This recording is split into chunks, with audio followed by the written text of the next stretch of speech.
নমস্কার। শুভ্র রাত্রির আরো একটি সরাসরি আয়োজনে আপনাদের প্রত্যেককে স্বাগত জানাই। আপনারা যারা প্রতি রাতে এই সময়টাতে আমাদের সঙ্গে সম্পৃক্ত হন, আপনারা জানেন আমরা এক এক দিন এক একটি বিষয় নিয়ে, এক একটি ভাবনা নিয়ে আপনাদের দরবারে হাজির হই। আমাদের বিষয় এবং ভাবনাগুলো কোথাও যদি আপনাদেরকে ছুঁতে পারে, আমরা বিশ্বাস করি সেখানেই আমাদের সার্থকতা। আমরা চেষ্টা করি সেতু পারাপার করতে। আমরা প্রতিদিন বলার চেষ্টা করি আমরা এপার থেকে ওপারে যাই এবং ওপার থেকে আপনারা এপারে আসেন। আমরা দেখি বা না দেখি, আমরা জানি এবং বুঝি আপনারা যারা এপারে আসতে চান, আপনাদেরকে নিয়েই আমাদের সংসার। আমরা প্রত্যেক দিন এমনও হয় অতিথিদের এই স্টুডিওর ভেতরে আমন্ত্রণ জানাই, তাদের কাছ থেকে বিভিন্ন দিনের বিষয়ে, বিভিন্ন বিষয়ে আমরা কথা বলার চেষ্টা করি, প্রাণখোলা আড্ডা মারার চেষ্টা করি। আপনারাও অংশগ্রহণ করেন সরাসরি এই আয়োজনে।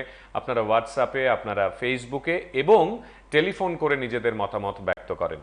আজও কোনো ব্যতিক্রম কিছু নয়। একই রকমভাবে আমরা এই অনুষ্ঠান চালিয়ে নিয়ে যাব। আমাদের সঙ্গে আমরা অত্যন্ত আনন্দিত এবং সেই সঙ্গে যার পর নাই কৃতজ্ঞ তার কাছে বাংলাদেশ তথা ঢাকার অত্যন্ত জনপ্রিয় বাচিক শিল্পী শিরিন ইসলাম, তিনি আমাদের সঙ্গে রয়েছেন। শিরিনদি, আপনাকে স্বাগত জানাই। স্বাগত বিশেষ করে এই জন্য জানাই যে আপনি সরাসরি একটি অনুষ্ঠান মঞ্চ থেকে রাত 10টায় আমার এই মানে লাইভ আয়োজনে এসছেন। অনেক কৃতজ্ঞতা আপনাকে। আমারও ভালো লাগছে, মানে এই একটা আয়োজন শেষ করে আবার আরেকটা আয়োজনে যুক্ত হতে পারছি। আর সাথে যে লাইভে এই দর্শকরা যে যুক্ত হবে সেটা তারা ভীষণ শুনবেন আনন্দের, তারা আপনাকে। ঠিক শুনবে ঠিক। আমাকে আজকে। শুরুটা এইরকম ভাবে করি শিরিনদি, যে আপনি মানে বাংলাদেশের বলা চলে রাজধানীতে জন্মাচ্ছেন এবং সেখানে ঢাকা, মানে সাধারণত যেটা হয়, সাধারণত আমি বলছি, শিল্পীরা যারা এখানে আসেন এ রাজ্যে, তারা বাংলাদেশের কোনো না কোনো জেলায় জন্মেছেন। প্রধানত আমরা যেটা দেখি আর কি, মানে ঢাকা শহরে জন্মাচ্ছেন একজন নারী, তিনি বাচিক শিল্পকে তার পছন্দের বিষয় করছেন এবং তিনি বিভিন্ন জায়গায় ঘুরে বেড়াচ্ছেন। এই প্রসঙ্গগুলোতে পরে আসবো। একদম শুরুতে আপনাকে একটু আমরা চিনতে চাই, মানে দর্শকদের জন্য বিশেষ করে। আপনার মা, আপনার বাবা, আপনার পরিবারে কারা ছিলেন, আপনি কোন জায়গাটায় আসলে জন্মেছেন, আপনার মেয়েবেলা নিয়ে একটু বলুন। মেয়েবেলা মানে ছেলেবেলা নিয়ে, আমার হ্যাঁ, হ্যাঁ। শৈশব নিয়ে। আমি জন্মেছি ঢাকায়, ঢাকার মিরপুরে, আমার নানা বাড়িতে। আচ্ছা। একদম মজা করে বলি যে আমার মা মানে 7 বোনের মধ্যে 4 নাম্বার ছিলেন। এবং 7 বোন, তারা 7টা বোনের মধ্যে 6 বোন সুন্দরী, আমার মা শ্যামলা কালো ছিলেন। তো মানে কালো মেয়ে যাকে বলে। তো আমার নানা আমার মাকে আমার দাদা বাড়িতে যেতে দেয়নি, যে কালো মেয়েকে বেশি কাজ করাবে। তাহলে আমার মাকে মানে আমার নানা বাবার বাড়িতেই রেখে দিলেন, যে তার আচ্ছা। কাছেই রেখে দিলেন। এবং আমার বাবাকে শর্ত দিলেন যে তোমাকেও আমার বাসায় থাকতে হবে। আচ্ছা। তো আমার জন্ম নানা বাড়িতে, মিরপুরে, ঢাকার। তো মিরপুরেই বেড়ে উঠেছি আমি, ঢাকাইয়া মেয়ে যাকে বলে। আর আমি জানি না ঢাকার সংস্কৃতি, মানে ঢাকাইয়া সংস্কৃতি কতটুকু জানা আছে আপনার। ঢাকাইয়ারা কিন্তু শিল্প সংস্কৃতিতে খুব বেশি যুক্ত নয়। মানে মানে সংস্কৃতি থেকে তারা একেবারেই দূরে। মানে ঢাকাইয়া একটা সংস্কৃতি আছে, পড়াশোনার ধার ধারে না এরা, খুব একটা লেখাপড়া করে না। ওই যে ঢাকাইয়াদের জমি বিক্রি করা টাকা, শহরে মানে রাজধানীতে যাদের বাড়ি তাদের একটা কিন্তু একটা অহম থাকে যে তারা ধনী। তো যে কারণে তারা পড়াশোনা খুব একটা করতে চায় না। মানে এখন সেটা চেঞ্জ হয়েছে, পুরোটাই পরিবর্তন হয়ে গেছে। তো ওই সময়টায় আমার বাবা শিক্ষক ছিলেন। আচ্ছা। প্রথমে আর্মিতে ছিলেন, তারপর শিক্ষকতা করতেন, আচ্ছা। স্কুলের শিক্ষক ছিলেন। তো যে কারণে আমাদের ঘরের পরিবেশ একেবারেই আলাদা ছিল। মানে ভালো করে কথা বলতে হবে, ঢাকাইয়াদের তো এক ধরনের কথা মানে উচ্চারণ আছেই, যেটা স্ল্যাং বা যেটা ঢাকাইয়া স্ল্যাং বলে, সেইটা থেকে আমরা অনেকটা দূরে ছিলাম। কারণ বাবা যেহেতু শিক্ষক, বাবাকেও সুন্দর করে কথা বলতে হতো, আবার আমাদেরকেও বাবা বলতেন। আপনার বাবার নাম? আমার বাবার নাম মোহাম্মদ আলিউল্লাহ। আচ্ছা। বাবা এখন নেই। আপনারা ভাই বোন কজন? আমরা 2 বোন, 1 ভাই। আমি বড়, তারপর আপনি বড়। ভাই, তারপর বোন। বাহ। আর আপনার মা? আমার মা, মা তো ঢাকার মেয়েই বললাম, মিরপুরের মেয়ে। হ্যাঁ। মা একেবারেই গৃহিণী ছিলেন। আচ্ছা। ওনার নাম? ওনার নাম হচ্ছে সাহারা বেগম। আচ্ছা। আচ্ছা। সাহারা বেগম। আর ভাই বোনের নামও যদি বলতে বলেন তাহলে বলি, ভাই হচ্ছে সাজিদুর রহমান, সোহেল ডাকনাম। আচ্ছা। আমি শিরিন ইসলাম, আমাকে সবাই হ্যাঁ। শিরিন বলে ডাকে। আর বোন হচ্ছে শারমিন সুলতানা। বাহ। এই যে মানে পরিবার, মানে একেবারে নিজের একটা কোর জায়গা, মানে যেখানে আপনার বাবা মা, আপনি, আপনার ভাই বোনেরা রয়েছেন, সেখানে বেড়ে ওঠার, ঢাকাতে একটা অসম্ভব রকমের আপনি বলছেন যে পরিবারের মধ্যেই বিষয়টা শুরু থেকে একটু অন্যরকম ছিল, অন্যরকম ছিল, মানে যেটা প্রথা তার থেকে একটু একটু অন্যরকম। অন্যরকম। সেখানে কি শুরুতে কোথাও কবিতা ছিল, মানে কোথাও কবিতা গান এগুলো ছিল? কোথাও কবিতা ছিল না, কোথাও গান ছিল না। কবিতা বলতে যেটা হয় যে পাঠ্য বইয়ে তো আমাদের কবিতা পাঠ্য পড়তেই বই, হতো। ঠিক। পাঠ্য বইয়ে যখন কবিতা পড়তাম, রবীন্দ্রনাথ পড়তাম। আমার একেবারে যখন আমি পড়তে শুরু করেছি, যখন রবীন্দ্রনাথের কবিতা পড়তে শুরু করেছি, আমার রবীন্দ্রনাথের প্রতি একদম অদ্ভুত একটা টান ছিল। কেন জানো? আপনার মানে ওই একেবারে শুরুর দিককার কোন কবিতার কথা মনে আছে, মানে পড়তেন? তাল গাছ এক পায়ে দাঁড়িয়ে, শুনে ফেলবো সব একটু? গাছ ছাড়িয়ে। শুনে ফেলবো? ওইটা তো একদম ছড়া। হ্যাঁ হ্যাঁ, ওই শুনি না একটু? এটা এখন কি পুরোটা বলতে পারবো? একদম ছড়া। যতটা মনে আছে। তাল গাছ এক পায়ে দাঁড়িয়ে, সব গাছ ছাড়িয়ে, উকি মারে আকাশে, মনে মনে ভাবে বুঝি। এটা আমি মনে হয় এটা একদম ভুলেই গেছি। তারপর তারপর কবিতা কিভাবে এসেছে সেটা একটু বলুন। কবিতাটা হয়েছে কি, আমি কিন্তু পড়াশোনা করছিলাম, ওই যে পাঠ্য বইয়ের যে কবিতা পড়া, মুখস্থ করে নাম্বার পাওয়া, সেটা তো আমার ছোটবেলা থেকে শুরুই হয়েছে। তারপরেও কিন্তু খুব আবৃত্তি শিল্পটা ভিতরে ছিল না, একেবারে যেটা একদম সত্যি কথা বলা যেটা। তো আমি পড়াশোনা আমার আমরা এই আলোচনায় আসবো, দর্শকরা অনবরত লিখছেন যে একটি কবিতা প্রথমে একটু শুনতে চাই। আমরা আগে একটা কবিতা শুনি আপনার আমি কাছ থেকে। যেহেতু রবীন্দ্রনাথের কথা বললাম, আমি সব সময় কিন্তু যখন কোনো মঞ্চে উঠি বা কোনো মিডিয়াতে কোনো আয়োজনে যাই, আমি রবীন্দ্রনাথ খুব ভালো, প্রথমে খুব পড়ি। ভালো, রবীন্দ্রনাথ খুব ভালো, আমার খুব ভালো। প্রেম, এবং রবীন্দ্রনাথ দুটোই আমাকে প্রবল টানে। শুনি শুনি। রবীন্দ্রনাথ পড়ব, অসাবধান। বাহ। আমায় যদি মনটি দেবে, দিও, দিও মন, মনের মধ্যে ভাবনা কিন্তু রেখো সারাক্ষণ, খোলা আমার দুয়ারখানা, ভোলা আমার প্রাণ, কখন যে কার আনাগোনা নাইকো সাবধান, পথের ধারে বাড়ি আমার, থাকি গানের ঝোঁকে, বিদেশি সব পথিক এসে যেথায় সেথায় ঢোকে, ভাঙে কতক, হারায় কতক, যা আছে মোর দামি, এমনি করেই একে একে সর্বশান্ত আমি।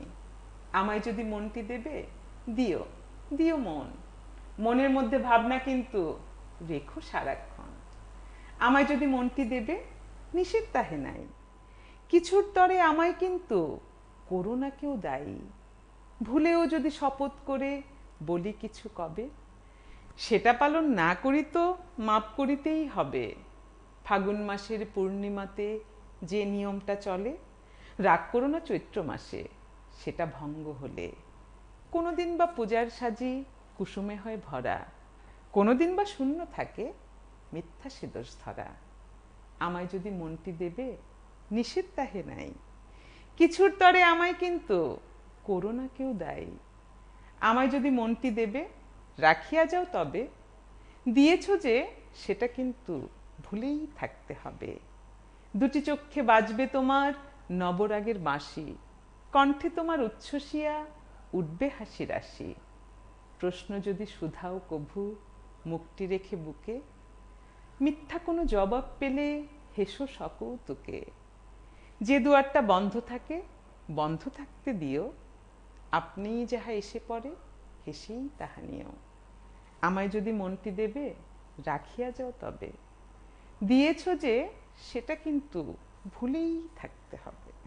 বাহ বাহ বাহ বাহ বাহ, কি সুন্দর শুরুটা, কি দারুণ করলেন। এই যে আপনি বলছিলেন কবিতার কথা, মানে পরিবারে প্রথম কবিতা এসে ঢুকলো কিভাবে, মানে আপনার আপনার আমার- জীবনে কবিতা এসে ঢুকলো কিভাবে? সেটা না একদম খুব একেবারেই ব্যতিক্রম একটা গল্প, মানে অনেকটা বলতে হবে, অনেকটাই বলি। শুনবো সবটাই, কিন্তু তার আগে বন্ধু আছেন সঙ্গে, একটু কথা শুনে ফেলি। কে আছেন? নমস্কার। হ্যালো, হ্যাঁ। আমি আগরতলাতে বলছি। বলুন। প্রথমে ম্যাডামকে আমার ত্রিপুরাবাসী এবং ভারতবাসীর তরফ থেকে অসংখ্য অসংখ্য ধন্যবাদ। আমি ম্যাডামের কাছে একটা জানতে চাই, আমার একজন আত্মীয় ছিলেন, আমি নামটা বলবো না এখানে, উনি মারাও গেছেন, উনি খুব বড় মাপের নেতাও ছিলেন। এই যে ঢাকায়া লোক রাজনীতি খুব খেতে জানেন, এটা ম্যাডামের কাছ থেকে একটু জানতে চাই। বলে যে ঢাকা আমাকে বলতো বা আমার ভগ্নিপতি, আমরা তো ঢাকে, আমরা শুন, আমরা খেতেও জানি, খাওয়াইতেও জানি। তো এই সঙ্গে থাকুন, কথাটা- সঙ্গে থাকুন। অনেক ধন্যবাদ, আপনি অংশগ্রহণ করলেন এবং নিজের আবেগের একটি জায়গা আমাদের সঙ্গে ভাগ করেছেন। শিল্পী নিশ্চয়ই সেই নিয়ে বলবেন। আগে কবিতার গল্পটা শুনি, তারপর এই বিষয়ে আসবো। যাই কবিতার গল্পে, সেটা হচ্ছে যে ছোটবেলা থেকে বাসায় আসলে কোনো সঙ্গীত বা শিল্প চর্চা ছিল না। মা খুব একদমই টিপিক্যাল একজন গৃহিণী, হ্যাঁ, আর খুবই কনজারভেটিভ, ভীষণ পর্দা করা মহিলা। তো সেই ঘরে আসলে সঙ্গীতের চর্চা, আর মুসলিম ফ্যামিলি সম্পর্কে, মুসলিমদের সম্পর্কে হয়তো জানাই আছে যে খুব একটা সংস্কৃতি শিল্পেও এগুলো তাদের ঘরে খুব একটা চর্চা হয় না। তো আমি যখন অনার্স শেষ করলাম, আমার ইউনিভার্সিটিতে যাওয়া হয়নি, আমার যে কলেজ ওইখানে আমি অনার্স শেষ করেছি। তারপরে আমার বিয়ে হয়েছে, আমার ছেলে হয়েছে। আমি ওই নিয়মিতই জনকণ্ঠ পেপারটা, পত্রিকাটা রাখা হতো। ওইখানে একটা কলাম ছিল, প্রত্যেক মঙ্গলবারে ওই কলামটা আসতো। সেটা হচ্ছে ওয়াহিদুল হকের লেখা, আমাদের দেশের সংস্কৃতিজন, অগ্রজ মানুষ, শ্রদ্ধার মানুষ, নেই উনি বেঁচে। তো ওনার একটা কলাম ছিল অভয় বাজে হৃদয় মাঝে, এই শিরোনামে একটা কলাম। আমি একদম এত মন্ত্রমুগ্ধের মতো পড়তাম, ভালো লাগতো। ওই সময়কার প্রেক্ষাপটগুলো সেই 2000-এর একদম গোড়ার দিককার কথা বলছি। তো আমার মনে হলো এই মানুষটাকে আমি একটু দেখতে চাই, এর সঙ্গ পেতে চাই। এই মানুষটাকে দেখতে যেয়েই টিএসসিতে গেলাম, ঢাকা ইউনিভার্সিটির যেটা ছাত্র শিক্ষক কেন্দ্র, যেটা ওইখানে গিয়ে খোঁজ নিলাম যে ওয়াহিদুল হকের দেখা পাবো কিভাবে। তখন ওইখান থেকে জানালো যে ওয়াহিদুল হক কণ্ঠশীলনের অধ্যক্ষ। কণ্ঠশীলন একটা আবৃত্তির দল, এই দলের উনি অধ্যক্ষ।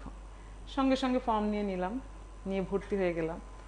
ভর্তি হয়ে আমি তখন, যেহেতু আমাদের দেশে তখন খুব সাম্প্রদায়িক, একটু দাঙ্গার মতোই চলছিল 2001-এ। এটা জানেন যে আওয়ামী লীগ সরকার, তখন বিএনপি সরকার ক্ষমতায় আসলো, এসে একদম নির্যাতন শুরু করলো হিন্দুদের উপর, বিশেষ করে খুব ক্রস ফায়ার শুরু হলো। তো ওই সময় আপনি কি বরাবরই এরকম সরাসরি কথা বলেন? খুব সরাসরি কথা বলে। তো মানে আমার ভয়টাই পান না? না, আমার তখন মনে হলো কেন হিন্দুদের উপর নির্যাতন করছে, ওদের দেশ, দেশটা তো সবার। আমি তখন সিঁদুর পড়তাম ইচ্ছা করেই।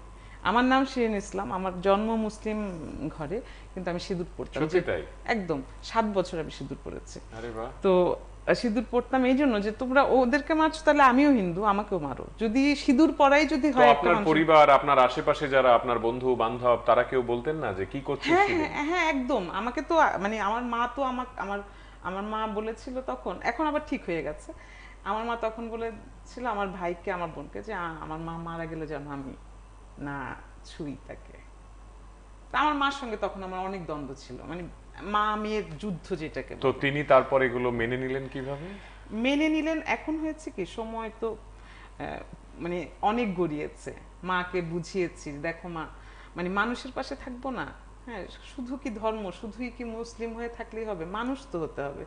মাকে বুঝাতে পেরেছে। আমার মা কিন্তু এখন বেশ বোঝে, মানে এগুলো নিয়ে তারা কোনো, মানে হিন্দু বা সিঁদুর দেয়া বা শাখা পরা বা এদেরকে আলাদা করে দেখা, এই ব্যাপারটা থেকে বেরিয়ে এসছে। কি সুন্দর, কি মানবিক হয়েছেন, সুন্দর। অনেক বেশি এই মানবিক যে হয়েছেন। বলছেন এই সবগুলো, মানে এই কথাগুলোর মধ্যে যদি একটা কবিতা বের করতে হয়, আপনি কোনটা শোনাবেন?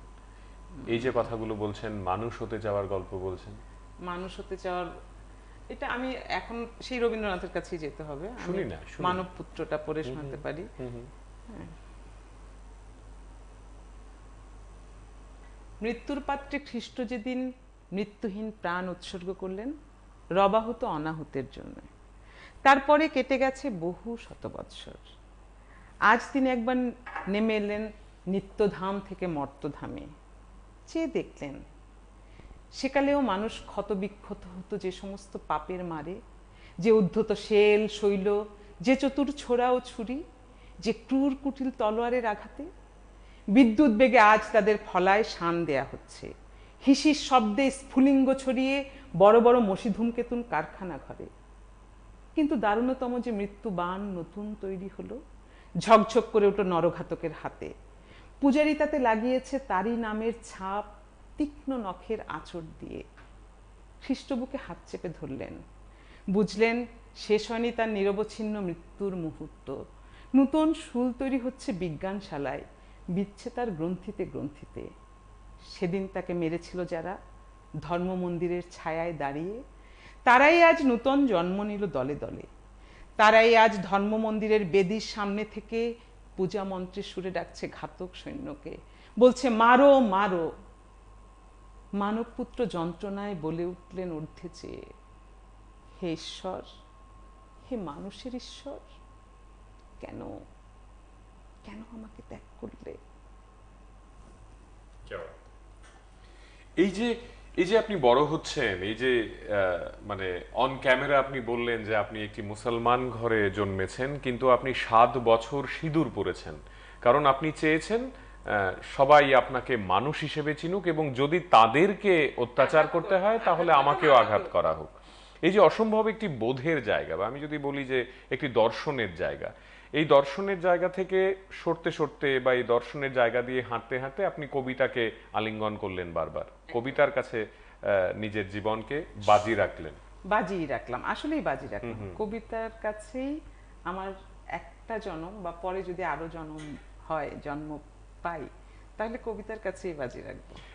এই যে কবিতা আপনাকে এত কিছু দিল বা দিচ্ছে, বা আপনি নিজের মতো করে খুঁজে নিয়েছেন কবিতার কাছে বেঁচে থাকার রসদ, এই কবিতা নিয়ে প্রথম মঞ্চে কবে উঠলেন? মানে আমি সেই ছোটবেলার পাড়ার অনুষ্ঠানের কথা বলছি না, বা স্কুলের অনুষ্ঠানের কথা বলছি না, আমি বলতে চাইছি শিরিন ইসলাম তিনি মানে আবৃত্তি করবেন বা কবিতা শোনাবেন দর্শকদের, সেটা তিনি প্রথম কবে অনুভব করলেন এবং মঞ্চে দাঁড়ালেন? এটা আমার প্রথম মঞ্চে দাঁড়ানো হচ্ছে 2001 সালের নভেম্বরের 11 তারিখে। সবই মনে রেখে দিয়েছেন? হ্যাঁ। আচ্ছা।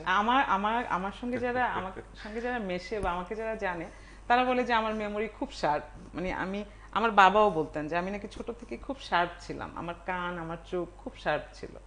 তো মনে রাখতে পারি এখনো। আমি জানি না, সামনে হয়তো বয়স বাড়লে ভুলেও যে যাব কিছু কিছু। এই যে আপনি বলছেন 2001 সাল নভেম্বর মাস 11 তারিখ, কিসের অনুষ্ঠান, কোথায় দাঁড়িয়েছেন? এটা ওই যে আমি বললাম যে এটা তো শেষ করলাম না, কণ্ঠশীলনের ফর্ম নিলাম, কণ্ঠশীলনে ঢুকলাম, মানে কণ্ঠশীলন আবৃত্তির দল। তো কণ্ঠশীলনের ফর্ম নিয়ে 4 মাসের কোর্সে ভর্তি হলাম, শুদ্ধ উচ্চারণ এবং আবৃত্তি নির্মাণ। এই কোর্সে আমি প্রথম হলাম। আচ্ছা। প্রথম হলাম কিভাবে? ওই যে ওয়াহিদুল হককে দেখতে এসেছিলাম, উনি পরীক্ষা নিয়েছিল ভাইবাতে। উনি আমাকে একটা প্রশ্ন করেছেন যে তোমার ফর্মের নাম দেখেছি শিরিন ইসলাম, কিন্তু তুমি সিঁদুর পরো কেন? তা আমি বলেছিলাম এটা আমার সাম্প্রদায়িকতার বিরুদ্ধে প্রতিবাদ, অন্য কিছু না। আচ্ছা। হ্যাঁ, মানে উনি বলেছেন যে মেয়েরা তো সিঁদুর পরে স্বামীর মঙ্গল কামনায়, তুমি কেন পরো? আর তোমার নাম তো শিরিন ইসলাম। তা আমি বললাম যে আমার এটা কোনো স্বামীর মঙ্গল কামনা না, আমি শুধুমাত্র সাম্প্রদায়িকতার প্রতিবাদ করবার জন্য এই সিঁদুরটা সিঁথিতে তুলেছি। তো সেই তো ফার্স্ট হয়েছিলাম আমি সেই কোর্সে, একদম প্রথম হয়েছি। তারপরে তো গেল সেই আমার আবৃত্তির পথ চলা। কণ্ঠশীলনে অনুষ্ঠান হবে, তখন নবীনদের, যারা নতুন সংগঠনে ঢুকেছে, ভালো করছে, তাদের নিয়ে একটা অনুষ্ঠান, স্বাগত সংলাপ। সেই অনুষ্ঠানে কবিতা পড়লাম, এবং আমার প্রথম কবিতা পড়া রবীন্দ্রনাথের বাউল কবিতাটাই মঞ্চে পড়লাম। বাহ, আমরা কথাতে আবার আসবো। এখন আরেকটা কবিতা শুনতে চাই, কি শোনাবেন, কার কবিতা শোনাবেন? বাউল শোনাই আবার। হ্যাঁ। এই যে আমি কিন্তু রবীন্দ্রনাথ থেকে বেরিয়ে হতে পারি না আসলে। জীবনে হয় কি, আমি মনে হয় এই একটা জীবন, যেমন বললাম আবৃত্তিকে সঁপে দিয়েছি, পরের যদি আরো জীবন পাই আবৃত্তি নিয়েই থাকবো, রবীন্দ্রনাথও থাকবে, রবীন্দ্রনাথ ছাড়া হয়তো বাঁচবই না, এরকম একটা আপত্তি নেই, শুনি না। বাউল পড়ি। দূরে অশ্বত্থ তলায় পুতির কণ্ঠিখানি গলায়, বাউল দাঁড়িয়ে কেন আছো? সামনে আঙিনাতে তোমার একতারাটি হাতে, তুমি সুর লাগিয়ে নাচো। বাড়ি ফেরার তরে তোমায় কেউ না তাড়া করে, তোমার নাই কোনো পাঠশালা। সমস্ত দিন কাটে তোমার পথে ঘাটে মাঠে, তোমার ঘরেতে নেই তালা। তাই তো তোমার নাচে আমার প্রাণ যেন ভাই বাঁচে, আমার মন যেন পায় ছুটি। ওগো তোমার নাচে যেন ঢেউয়ের দোলা আছে, ঝরে গাছের লুটোপুটি। অনেক দূরের দেশ আমার চোখে লাগায় রেশ, যখন তোমায় দেখি পথে হঠাৎ মনে লাগে, যেন অনেক দিনের আগে আমি অমনি ছিলাম ছাড়া। সেদিন গেল ছেড়ে আমার পথ নিলকে কেড়ে, আমার হারালো এক তারা। কে নিল গো টেনে আমায় পাঠশালাতে এনে, আমার এলো গুরু মশাই। মন সদাচার চলে যত ঘর ছাড়াদের দলে, তারে ঘরে কেন বসায়? কত আমায় ভাই, তোমার গুরু মশাই নাই? আমি যখন দেখি ভেবে বুঝতে পারি খাঁটি, তোমার বুকের এক তারাটি তোমায় ওই তো পড়া দেবে, তোমার কানে কানে ওরি গুনগুনানি গানে, তোমায় কি কথা যে কয় সব কি তুমি বোঝো, তারই মানেই যেন খোঁজো ফিরে আপন ভুবনময়। মন যে আমার পালায় তোমার একতারা পাঠশালায়, আমায় ভুলিয়ে দিতে পারো, নেবে আমায় সাথে, ওসব পণ্ডিতেরই হাতে আমায় কেন সবাই মারো, ভুলিয়ে দিয়ে পড়া আমায় শেখাও সুরে গড়া, তোমার তালা ভাঙার পাঠ, আর কিছু না চাই, যেন আকাশ খানা পাই আর পালিয়ে যাবার মাঠ। বাহ। এই যে এই যে আপনি এই যে শিরিন ইসলাম, তিনি যখন স্কুল জীবন শেষ করছেন, তিনি যখন কলেজ জীবন শেষ করছেন, এবং তার কাছে একটি বৃহত্তর জগৎ আমি যদি বলি, সেখানে আপনি বন্ধু বান্ধব তাদেরকে নিয়ে বড় হচ্ছেন, কলেজ জীবনে বন্ধুরা ছিল, যেটা আমরা সাধারণত দেখি, বা আমি নিজের ব্যক্তিগত জীবনেও দেখেছি যে স্কুল জীবনে আমরা যখন কবিতা পড়ছি বা ক্লাসে কবিতার বই নিয়ে কবিতা পড়ছি, তখন বন্ধুদের সেই অর্থে টিপ্পনী থাকে সাধারণত, এটা কি এটা কেন, কবিতা কি, বা কবিতা যখন কেউ উচ্চারণ করছে মঞ্চে দাঁড়িয়ে, তারা বলছে এটা কি করছে, রিসাইটেশন এটা কি। আজকে যতটা কবিতা জনপ্রিয়, আমি যদি আজ থেকে 15, 20, 25 বছর আগে বলি, তখন তো সেই অর্থে কিছু কিছু কিছু কিছু মানুষ বা কিছু কিছু জায়গায় এই বিষয়টি হতো। আজকের তারিখে আমরা হলফ করে বলতে পারি যে বাংলাদেশে প্রতিটি গ্রামে গ্রামে বোধহয় একটি করে কবিতার স্কুল আছে, আমি যদি খুব ভুল না করি। প্রতিটা গ্রামে গ্রামে তো আছেই, আবৃত্তির স্কুল আছে। আর সংগঠনের কথাও যদি বলি, আমাদের সারা বাংলাদেশে 400-রও অধিক সংগঠন আছে। সেটাই বিশাল, বিশাল। এই যে কবিতা একটি জোয়ার এলো, আমি যদি বলি যে এই চেয়ারেই হাসান আরিফ বসে গেছেন, আরো বাংলাদেশের কিংবদন্তিরা তারা বসে গেছেন, ডালিয়া আহমেদ বসে গেছেন, আরো অনেকের নাম মনে পড়ছে। তো তারা প্রত্যেকে যেটা বলতেন যে এই যে কবিতার একটি মুভমেন্ট, তার জন্য আমাদের অনেক অনেক অনেক ত্যাগ স্বীকার করতে হয়েছে, অনেক কিছু আমাদের সইতে হয়েছে, রাজনৈতিকভাবে, সাংস্কৃতিকভাবে, পারিবারিকভাবে। আমি এমনটাও দেখেছি সেদিনদি, তিতাস আবৃত্তি সংগঠন মনিরদার এখানে একটি মেয়ে, সে বোরখা পরে হাতে জুতো নিয়ে তারপর কবিতার ক্লাসে আসতো। মনিরদা তাকে জিজ্ঞাসা করতেন যে তুই এইরকম ভাবে কেন এলি, তো সে তখন বলতো যে আমার যে ওই নদীটা পার হয়ে আসতে হয়, জুতোটার এইটুকুর জন্য পরে কি লাভ, এবং বাড়িতে তো জানেন আমি কবিতার ক্লাসে এসেছি, আমি আমার মতো করে টাকা ম্যানেজ করে আমি কবিতার ক্লাসটায় প্রত্যেকদিন আসি।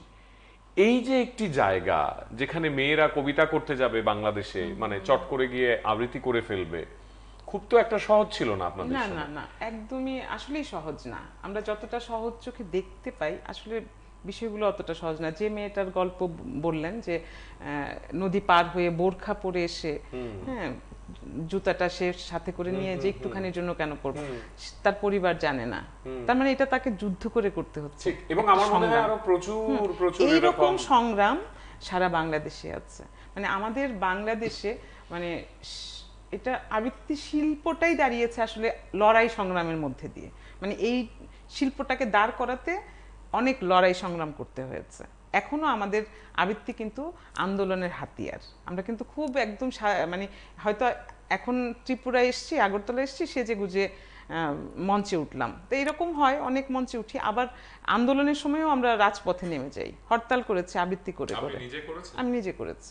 নিজে করেছি। বলুন না একটা গল্প বা কাহিনী বলুন না। এটা হচ্ছে আমাদের শাহবাগের কথা বলছেন? শাহবাগের যে গণজাগরণ মঞ্চ তৈরি হলো, আমরা এই 13 সালে দিনের পর দিন, মাসের পর মাস আমরা যে সেই রাজপথেই বসে থাকতাম। তারপরে আমাদের টিএসসিতে একদম একটা মঞ্চই তৈরি হলো। প্রায় যতদিন গণজাগরণ আন্দোলন চলেছে, মঞ্চটা ছিল, ততদিন আমাদের। আপনি নিজে কবিতা করেছেন? নিজে করেছি। সেখানকার একটা কবিতা শোনান। শুধু সেইখানে কবিতা পড়েছি এরকমটা না, সেখানে হচ্ছে সেই মঞ্চের আমি তো বাংলাদেশ আবৃত্তি সমন্বয় পরিষদের দপ্তর সম্পাদক, আচ্ছা, এবং সম্মিলিত সাংস্কৃতিক জোটেরও দপ্তর সম্পাদক আমি। তো যে কারণে এই আবৃত্তি সমন্বয় পরিষদ, এই সম্মিলিত সাংস্কৃতিক জোট, যেটা বললেন যে আরিফ ভাইও এই চেয়ারে বসেছে, আরিফ ভাই তো সম্মিলিত সাংস্কৃতিক জোটের সাধারণ সম্পাদক ছিলেন মৃত্যুর আগ পর্যন্ত। তো আমরা আসলে তখন ওই মঞ্চটা পুরোটা নিয়ন্ত্রণ করার দায়িত্বেই আমি ছিলাম। প্রতিদিন এই মঞ্চটা এসে চেয়ার টানা থেকে শুরু করে ছেলে মেয়েদের নিয়ে চেয়ারগুলো এনে গুছাতাম, বসতে দিতাম দর্শকদের। ফ্লোটিং দর্শক ছিল চারপাশে, টিএসসিতে চা খাচ্ছে, কিন্তু প্রতিবাদী কবিতা শুনছে, রাজাকারদের কবিতা শুনছে, কারণ গণজাগরণ মঞ্চ তো রাজাকারদের ঠিক, একটা ফাঁসির শুনে ফেলি দাবিতে। না কবিতা, এই মুহূর্তে আমার আসলে যে কোনো একটা কবিতা, বা দেশ নিয়ে একটি কবিতা, আপনার দেশ নিয়ে একটি কবিতা। দেশ নিয়ে কবিতা, যেমন আমি বাংলাদেশটাই পড়ি নজরুলের।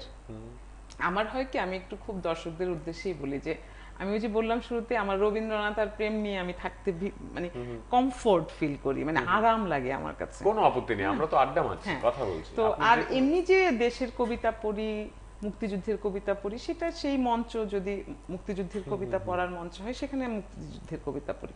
কিন্তু যুদ্ধটাকে আমি সব জায়গায় নিতে চাই না, কারণ যুদ্ধটা আসলে অন্তরেই থাক। ওইটা, ওই যুদ্ধ তো শেষ হয় নাই, আমাদের তো মুক্তিযুদ্ধ শেষ হয় নাই।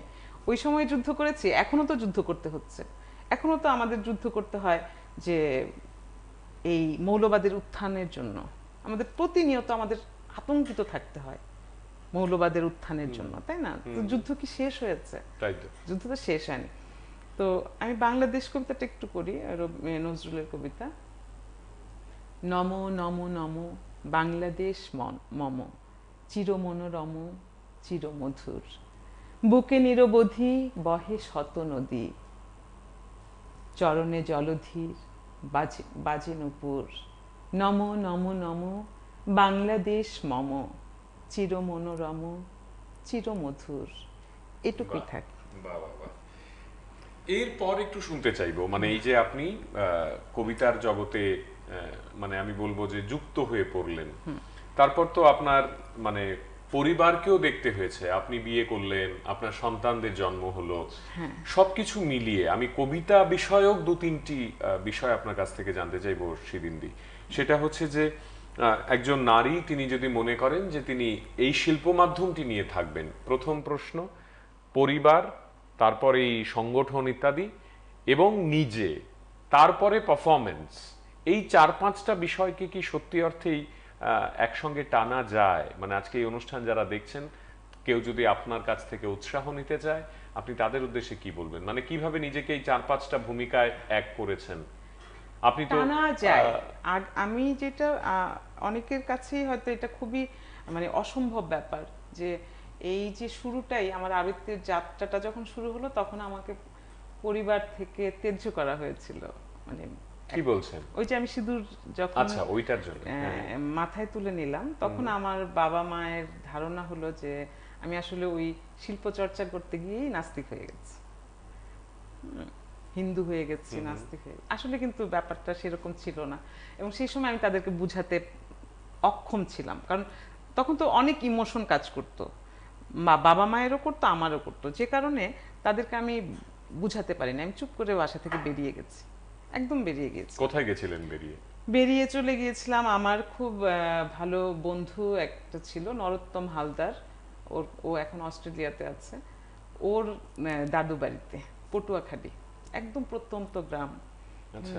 সেই পটুয়াখালীর আপনার কষ্ট হতো না বাড়ি ছেড়ে, মা বাবা ছেড়ে আপনি চলে গেছেন মন কবিতার খারাপ, জন্য, মানে মন বিদ্রোহ খারাপ করার জন্য? বিদ্রোহ সাধারণত যেটা হয় মন যে খারাপ হতো। আমি না, মানে আমি ও অকপটেই বলি যে যেটা আপনি বলছিলেন যে আমি কি সবসময় এরকম স্পষ্টভাষী কিনা, আমি আসলে সবসময় স্পষ্টভাষী।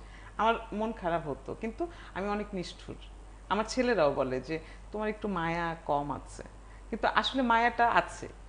কিন্তু আমি জানি যে আমাকে আসলে অনেক যুদ্ধ করতে হবে, আমার একটা জীবন শেষ মুহূর্ত পর্যন্ত আমাকে যুদ্ধ করে যেতে হবে। এটা শুধু আবৃত্তির জন্যই যুদ্ধ না, জীবন যুদ্ধ আছে। মানে এখন তো আমি যে মানে অকপটেই বলি, আমি সংসার করতে করতে আবৃত্তির জন্য আমাকে আবার সংসারটা ছাড়তে হয়েছে। মানে যেটা আপনি বললেন যে এই যে পরিবার, সন্তান, হ্যাঁ, এইখানে আবার এই যে আবৃত্তির যাত্রা, এটা কি আসলে একসঙ্গে সম্ভব কিনা? সংসার করে মেয়েদের আসলে চাকরি করে সংসার করে আবার শিল্প চর্চা করাটা ভীষণ কঠিন ব্যাপার। আবার সেখানে আবার আমি সংগঠন করা মানুষ, মানে সংগঠন তো করে, সংগঠন পাগল মানুষ যেটাকে বলে, মানে সংগঠনের জন্য মানে মনে হচ্ছে যে আমাকে 12টা পর্যন্ত থাকতে হবে এই অনুষ্ঠানে, তো আমি 12টা পর্যন্তই থাকবো, কারণ আমার দায়িত্বটা বেশি। শুধু মঞ্চে গিয়ে পারফরমেন্স করাটাই আমার কাজ না, আমাকে মঞ্চ তৈরিও করতে হয়, বাকিদেরকে নিয়ে চলাও আপনার কাজ। বাকিদের নিয়ে চলতে হয়। যেহেতু আমি দুটো ফোরামে আছি, বাংলাদেশ আবৃত্তি সমন্বয় পরিষদের দপ্তর সম্পাদক হিসেবে আছি, আবার সম্মিলিত সাংস্কৃতিক জোটের।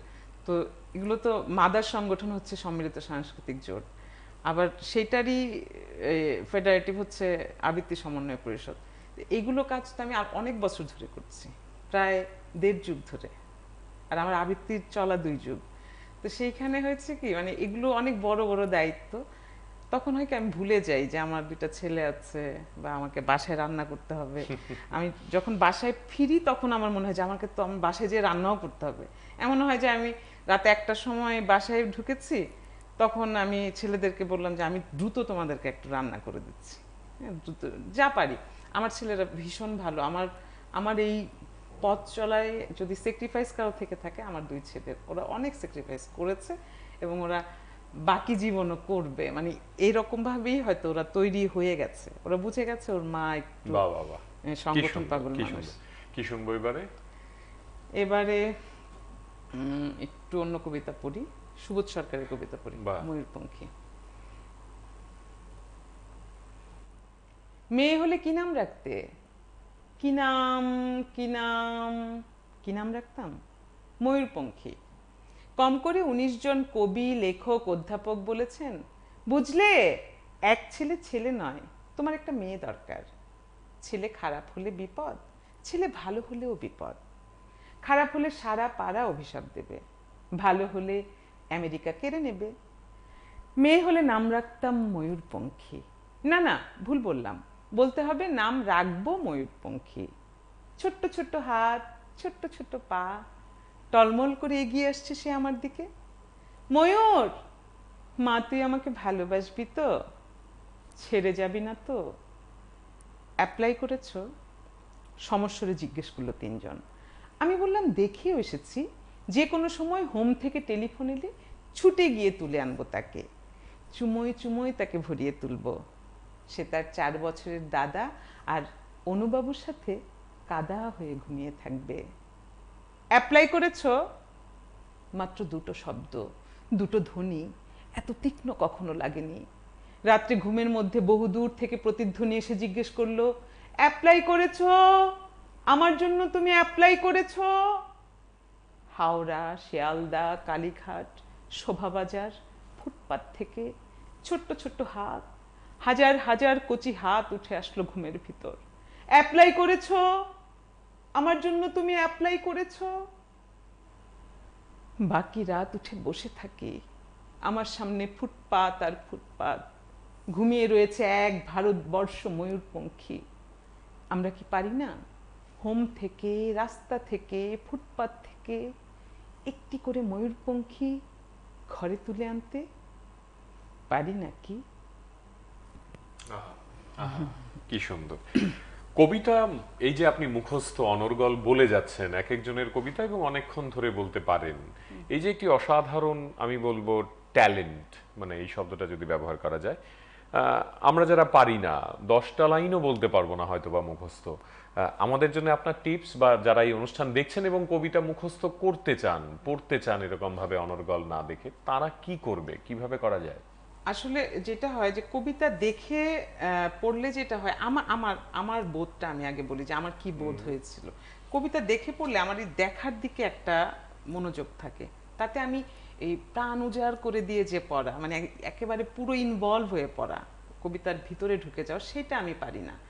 অনেকে হয়তো পারে, অনেক অনেক বড় আবৃত্তি শিল্পীদেরকেও দেখেছি যে দেখে পড়ছে, কিন্তু আমি মনে করি যারা না দেখে পড়তে চান এবং আবৃত্তির মধ্যে নিমগ্ন হয়ে আপনি দর্শকের কাছে উপস্থাপন করতে চান, তারা যেটা করবেন সেটা হচ্ছে অবশ্যই কবিতাটা অনেকবার পড়বেন, পড়ে কবিতার বিষয়টা বোঝার চেষ্টা করবেন যে এই কবিতাটা কি বলতে চাচ্ছে, এখানে মূল কথাটা কি, সেটা আপনি নিজে ধারণ করেন আগে, যে এই কথাটাকে আপনি নিজেকে এই জায়গাটায় আপনি নিতে পারবেন। তো সেটা আমি কতটা কবিতার জন্য করব, মানে আপনি তো মনে হয় মানে 50, 60, 70, 80টা কবিতা পারেন। আচ্ছা, একজন নাট্যশিল্পী তো প্রত্যেকটা নাটকের আলাদা আলাদা ক্যারেক্টার হয়, কিভাবে হয় সেই ক্যারেক্টার ডুবে যায় তো, তাই না? সেটা তার ক্যারেক্টার, মানে আপনি বলছেন প্রত্যেকটা কবিতাতে ডুবতে হবে। ডুবতে হবে। প্রত্যেকটা কবিতাতেই তো গল্প আছে, আলাদা আলাদা গল্প।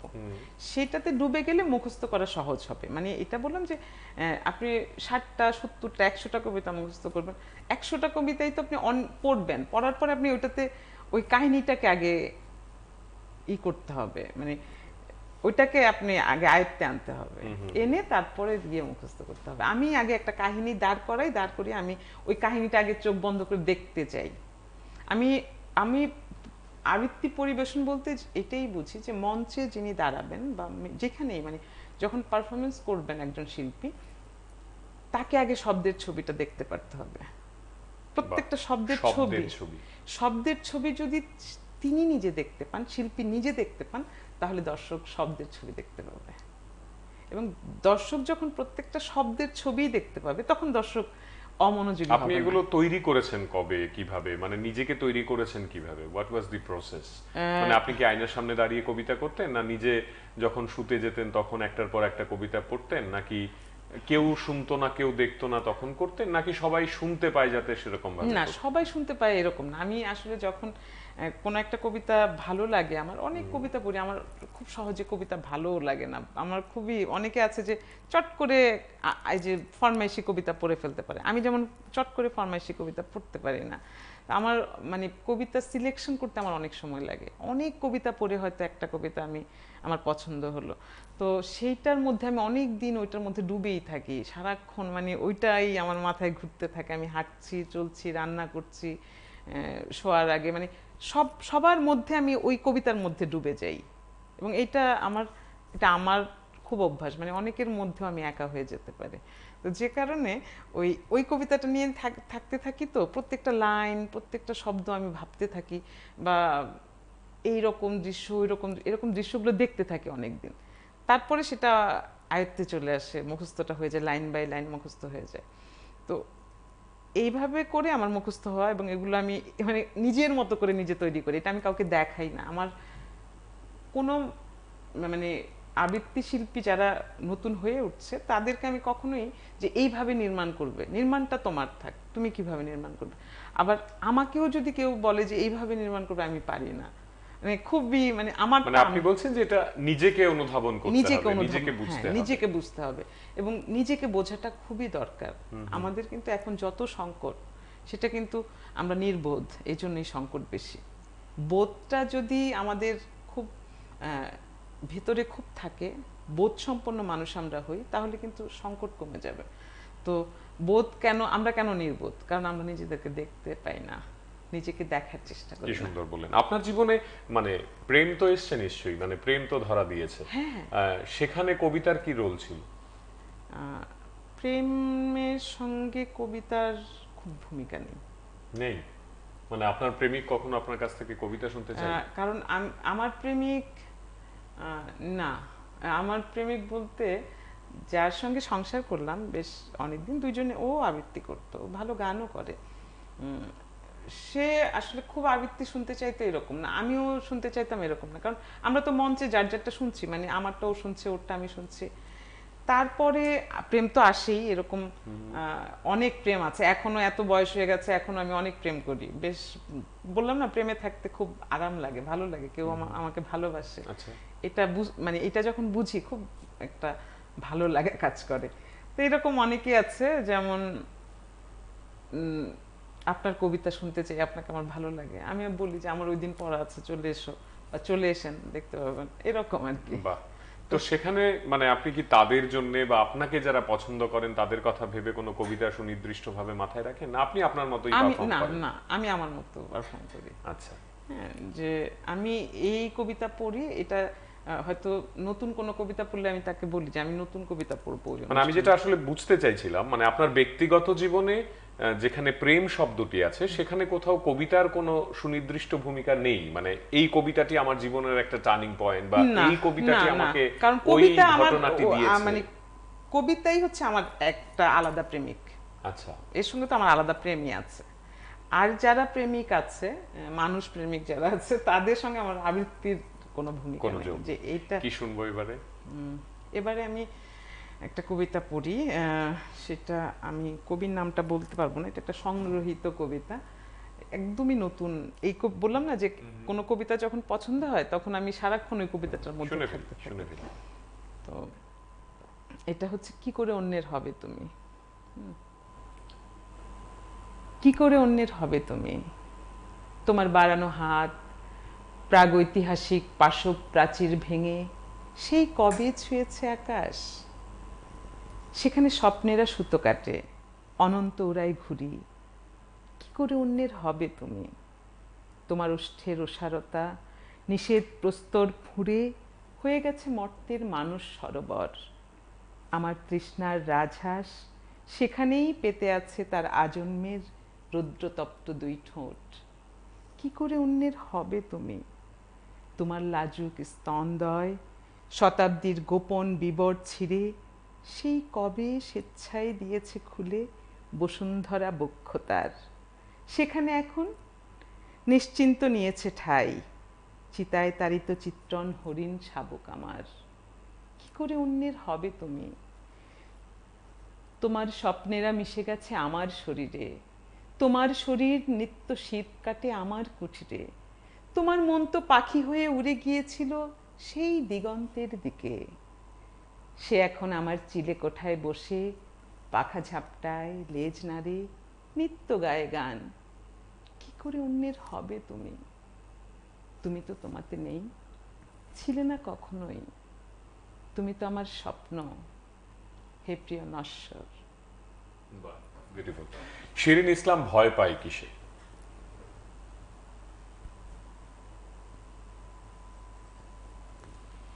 শিরিন ইসলাম ভয় পায় কিছুকে না। কিছুকে তো একটা ভয় পায়, না, আপনি কোনো কিছু ভয় পান না? আরশোলা, টিকটিকি, এগুলো মাতাল, একসময় খুব ভয় পেতাম, এখন এগুলো ভয় পাই না। কোনো কিচ্ছুকে ভয় পান না আপনি? শিরিন ইসলামের প্রথম প্রেম? প্রথম প্রেম আমার শৈশবের যে বন্ধু, তার সঙ্গে আমার প্রথম প্রেম, তার সঙ্গেই আমার বিয়ে, তার সঙ্গেই সন্তান।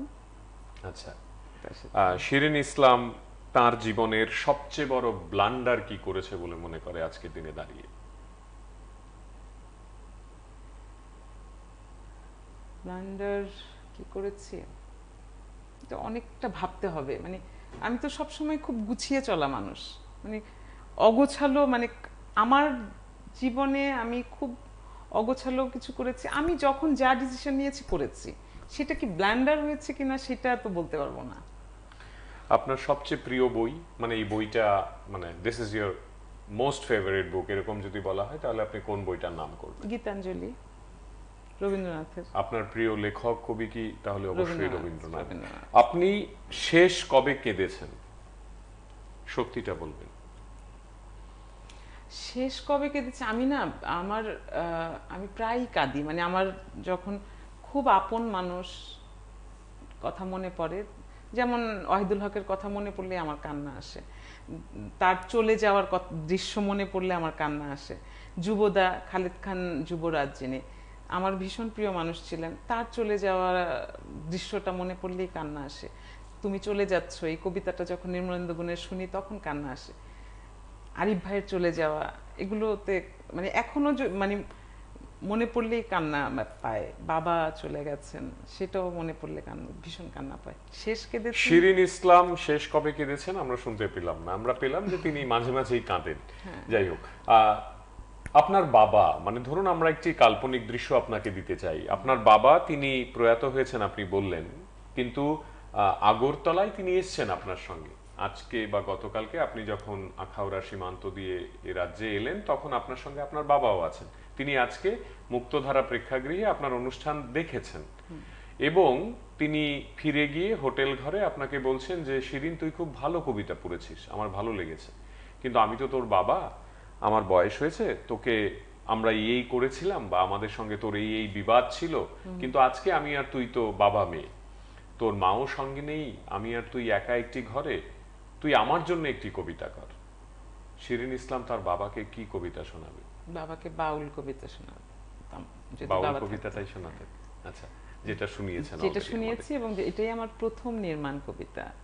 ঠিক একইভাবে যদি রবীন্দ্রনাথ হন, মানে রবীন্দ্রনাথ যদি আপনাকে ধরা দেন শান্তিনিকেতনের কোনো একটি গাছতলায় এবং তিনি যদি আপনাকে বলেন যে আমি ভীষণ খুশি যে তুমি আমাকে এতটা ভালোবাসো বা আত্মস্থ করার চেষ্টায় আছো এবং তোমার এই নিমগ্নতা আমাকে আনন্দ দেয়, এই রবীন্দ্রনাথ যদি আপনার কাছে কোনো একটি কবিতার আর্জি করেন, যে শোনাও তো আমার একটি হ্যাঁ, কবিতা, আমি অসাবধান শোনাতাম এবং রবীন্দ্রনাথকে প্রশ্ন করতাম যে কিভাবে মানে প্রেমকে এইভাবে দেখেছেন কিভাবে আপনি, যে আমায় যদি মনটি দেবে দিও, দিও মনের মধ্যে ভাবনা কিন্তু রেখো সারাক্ষণ, কারণ আমি যার তার হয়ে যেতে পারি। এই কবিতা তো আপনি আমার জন্যই লিখেছেন, কারণ আমি প্রেমকে ওইভাবেই দেখি যে তুমি আমাকে ভালোবাসতে পারো কিন্তু আমি কিন্তু যখন তখন পল্টি দিতে পারি। হ্যাঁ, মানে এরকম একটা ব্যাপার। তাহলে আমি রবীন্দ্রনাথকে ওই কবিতাটা শুনিয়ে, অসাবধান শুনিয়ে আমি এই প্রশ্নগুলো তাকে করতাম। আপনার লজ্জা কিসে হয়?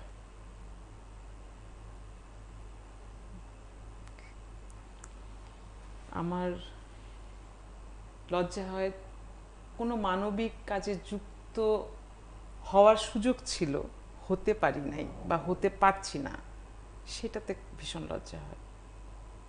একটি নির্জন দ্বীপ বাংলাদেশের, সেখানে কেউ নেই, কিচ্ছু নেই, মোবাইলের টাওয়ার পাওয়া যায় না, আপনি গেছেন অনেক কষ্ট করে এবং যাওয়ার পরে আপনার বন্ধু বান্ধব তারা কেউ যোগাযোগ করতে পারছে না, আপনি একা আছেন, নিশিরাত, আহ, আপনাকে একটি কবিতা পড়তে হবে, মানে একটি ফরমান এলো কোথাও থেকে, নিজেকে অনুধাবন করার একটি কবিতা, নিজেকে খুঁজে পাওয়ার কবিতা, নিজের সঙ্গে নিজে কথা বলছেন এরকম একটি কবিতা। শিরিন ইসলাম সেদিন সেই নির্জন দ্বীপে একা কোন কবিতা পাঠ করবে? রবীন্দ্রনাথ। শুনি একটু। কেউ যে কারে চিনি না কো, এটা মস্ত বাচন, তা না হলে নাচিয়ে দিত ভীষণ তুর্কি নাচন। বুকের মধ্যে মনটা থাকে, মনের মধ্যে চিন্তা, সেইখানেতেই নিজের ডিমে সদাই তিনি দিনতা। বাইরে যা পাই সমঝে নেব, তারই আইন কানুন, অন্তরেতে যা আছে তা অন্তর্যামী জানুন। চাইনে রে মন চাইনে, মুখের মধ্যে যেটুকু পাই, যে হাসিয়ার যে কথাটাই, যে কলার যে ছলনাই, তাই নে রে মন তাই নে। বাইরে থাকুক মধুর মূর্তি, সুধা মুখের হাস্য, তরল চোখের সরল দৃষ্টি, করব না তার ভাষ্য। বাহু যদি তেমন করে জড়ায় বাহু বন্ধ, আমি দুটি চক্ষু মুদে রইব হয়ে অন্ধ। কে যাবে ভাই, কে যাবে ভাই কিটের খুঁজে, কিটের, সরি আমি একটু আটকে গেলাম। দারুণ দারুণ, অসাধারণ, আপনি একের পর এক বলছেন এবং হঠাৎ করে বলা একটি বিষয়ের পর আপনি বলছেন। আপনার দুই ছেলে, দুই ছেলে। আপনি জানেন আগামীকাল রাত 8:52 আপনি প্রয়াত হবেন, আপনি জেনে গেলেন। আবার একটি কাল্পনিক প্রশ্ন, এবং সেখানে আপনার দুই ছেলে আপনার দুধারে, একজন ডান দিকে একজন বাঁ দিকে, একেবারে শিওরের পাশেই তারা বসা। মার্জনা করবেন, আমি আপনাকে আপনার মৃত্যু দৃশ্যের একটি কল্পনা দিচ্ছি, কিন্তু আমার বোধের জায়গা থেকে শুধু আপনার কাছ থেকে এইটুকু বিনম্রভাবে জানতে চাওয়া যে আপনার ছেলেরা তারা নিশ্চয়ই অশ্রু নয়ন চোখে আপনার দিকে তাকিয়ে আছে, আপনিও তাদেরকে দেখছেন, কিন্তু মা শিরিন ইসলাম সেই ঘরে আর কেউ নেই, শুধু আপনার দুই সন্তান। তাদেরকে আপনি দুটো লাইন বলতে চান, খুব আস্তেও বলতে পারেন, জোরে জোরেও বলতে পারেন, কোনো কবিতার লাইন নয়, তাদের ব্যক্তিগত জীবন নিয়ে কোনো লাইন নয়, আপনার পারিবারিক কোনো বিষয় নিয়ে কোনো লাইন নয়, কিন্তু দুটো লাইন আপনি তাদেরকে বলে যাবেন যাওয়ার আগে, দুই ছেলেকে কি বলবেন? তাদেরকে বলবো যে তোমরা সবসময়ই মানবিকতার ঊর্ধ্বেই থাকবে, এটা নিচে নামবে না, আর জীবনটাকে একেবারে উদযাপন করে যাবে, প্রতিটা মুহূর্ত উদযাপন করবে। জীবন একটাই পেয়েছো, আর পাবে কিনা কোনো নিশ্চয়তা নেই, জীবনটাকে উদযাপন করে যাবে। শিরিন ইসলাম নিজের শবদেহে একটি কবিতা নিজের হাতে লিখে রেখে যাবে। আপনি জানেন যে এই কবিতাটি আমি লিখে, যেমন এই যে কাগজটি আপনি আমার সামনে রেখেছেন তাতে কিছু লাইন লেখা আছে, ঠিক এই রকম একটি কাগজ, সেখানে নিজের হাতে আপনি একটি কবিতা লিখবেন, ওই কাগজটি, ওই কবিতাটি আপনি নিজের দেহের ওপর রাখতে পারবেন, সেই ক্ষমতা আপনাকে দেয়া হবে, কিন্তু আপনি তখন প্রয়াত। নিজের শবদেহে শিরিন ইসলাম কোন কবিতাটি নিজের হাতে লিখে রাখবে?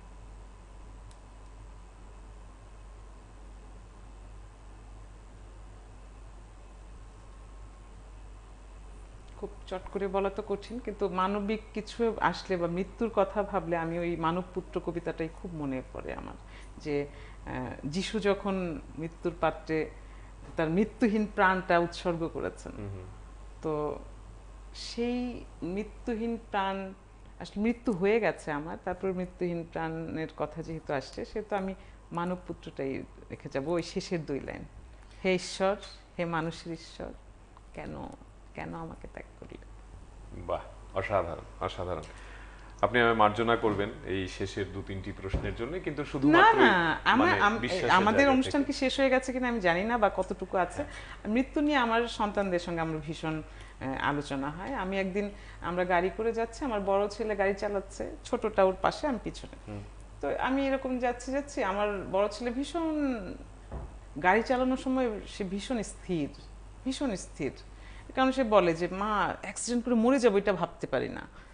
আমি আমি বললাম যে দেখো, আমার তো এখন একটু বয়স হচ্ছে, তো এই মাঝে মধ্যে একটু বুকে টোকে ব্যথা হয়, আমি কিন্তু ধুমধাম করে মরে যেতে পারি। তাহলে এই তোমরা কি করবে, ধরো আমি মরে গেছি, তখন তোমরা দুজন কি, মানে কিভাবে চলবে, কি মানে কি করবে বলো তো। তো আমার ছোট ছেলে খুব, মানে ছোট না, ও মাত্র 10-এ পড়ে, তো বলছে যাও তো মা, কি বলো এসব। হ্যাঁ, আর আমার বড় ছেলে বলছে অপু প্র্যাকটিক্যাল হতেই তো পারে। মানে ওরাও আসলে খুবই প্র্যাকটিক্যাল আপনি ওরা। তৈরি করেছেন। আপনি দীর্ঘদিন ভালো থাকুন, সুস্থ থাকুন, কাজে থাকুন, কবিতায় থাকুন, মানুষকে আনন্দ দিতে থাকুন সেদিন দিয়ে, এবং আমরা সবাই মিলে চাইবো যে আপনার এই মানবিক দৃষ্টিকোণের মানুষটি সত্যি অর্থেই সজাগ থাকুন। অনেক অনেক ধন্যবাদ।